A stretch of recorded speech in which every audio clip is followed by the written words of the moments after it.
the street, gonna be a big man someday. You got murder on your face, your big disgrace. Sympa cette petite voix d'enfant. Ça tombe bien parce qu'on va parler des enfants. Et on va même parler des bébés et des cosmétiques pour bébés qui ont récemment fait l'objet de critiques pour l'emploi de conservateurs dits perturbateurs endocriniens. On peut avoir une petite précision, Isabelle, sur ce que sont les... Ça peut faire très peur aux nouveaux parents, nouvelles mamans, nouvelles papas, on le comprend. Et c'est vrai qu'il y a eu une polémique sur ce sujet. En fait, ce n'est pas aussi simple que ça. C'est-à-dire que perturbateurs endocriniens, ce sont des molécules qu'on va trouver dans certains conservateurs, par exemple les parabènes, qui sont très efficaces, mais peuvent en contenir. Mais il faut savoir que le domaine, tout ce qui concerne l'enfant, que ce soit la puériculture ou les cosmétiques, c'est un domaine qui est extrêmement réglementé, encadré et contrôlé. Donc nous, on s'est dit comment c'est possible. Oui. Car forcément, les marques sont dans les clous, dans la loi. Elles auraient bien du mal à durer si elles n'étaient pas dans la loi. En fait, c'est un domaine donc, qui est compliqué. La réglementation évolue, mais lentement. Si on prend l'exemple des parabènes qui sont bien connus des consommateurs, du grand public, qui sont donc efficaces, il faut savoir, c'est qu'il n'y a pas un, mais différents parabènes. Donc certains sont interdits et d'autres non. Il y a aussi une question de dosage. Bref, c'est difficile de s'y retrouver quand on est parent. Comment bien acheter ? À nous, pour répondre à toutes ces questions, on s'est dit qu'on allait rencontrer la marque Leader. C'est ce qu'on a fait. Une marque qui a 65 ans, qui emploie 60 chercheurs, qui met 12 à 24 mois avant de concevoir et de proposer un produit. Une marque dont il se vend chaque seconde dans le monde un produit, un cosmétique. Donc, vous voyez, c'est quelque chose d'assez rassurant. Et cette marque emploie bien sûr des conservateurs. Sinon, le produit cosmétique devient un nid à bactéries dans les heures qui suivent. Mais quel type de conservateur ? Tout est là. Avec quel dosage ? Comment il travaille ? Et comment bien acheter ? Direction Épernon.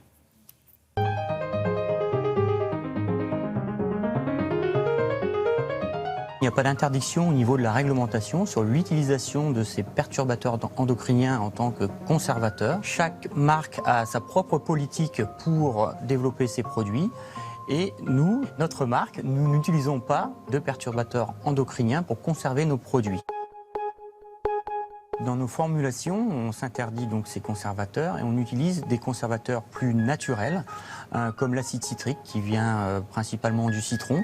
On peut être amené aussi à utiliser certains sucres, comme des sucres d'avocat par exemple, et également de la glycérine d'origine naturelle, qui vont permettre de conserver la formule, puisque c'est indispensable de conserver une formule cosmétique composée principalement d'eau. Le lait de toilette est composé principalement d'eau de qualité pharmaceutique et de glycérine, également d'huile végétale.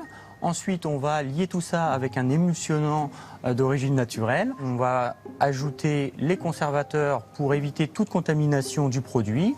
Et in fine, on va ajouter le parfum pour le côté plaisir de notre produit. Nous intégrons l'avocat dans la majorité de nos produits pour bébés car nous avons découvert au sein de ce fruit une molécule, un sucre rare qui permet à la peau de se développer en toute protection vis-à-vis des agressions extérieures.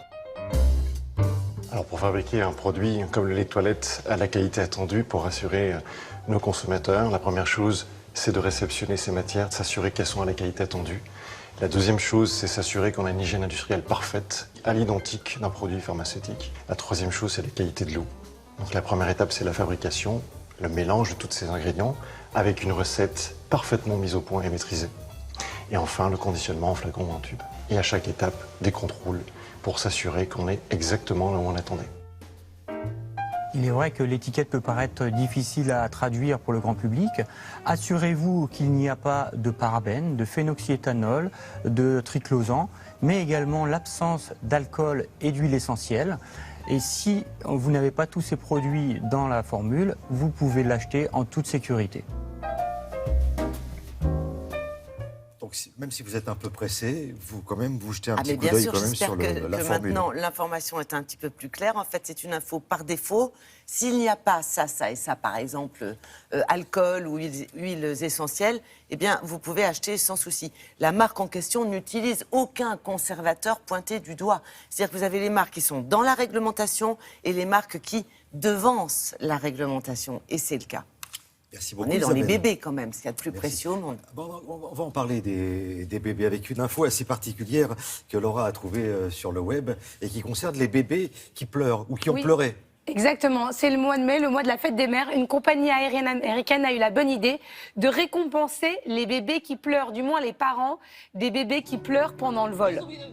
Donc plus le bébé pleure, plus la maman aura un bon de réduction sur son prochain billet. L'idée, c'est de montrer que la compagnie aime les enfants et qu'elle les traite bien. Mais ça ne marche pour l'instant qu'aux États-Unis. D'accord. Voilà. Donc, vous voyez, si on fait le maximum pour que votre bébé... Ah, bah oui, bah alors voilà, bah madame, on n'a pas été assez efficace, on va vous récompenser. C'est ça, un peu, en gros. C'est ça. Oui, c'est ça. Et puis c'est pour montrer aussi que c'est une compagnie qui aime les enfants. Merci beaucoup, Laura. Eh ben, nous, on aime beaucoup Nathalie Riouet, donc on va en profiter et on va la récompenser. Elle a le droit de nous parler de la météo. S'il vous plaît, Nathalie, merci.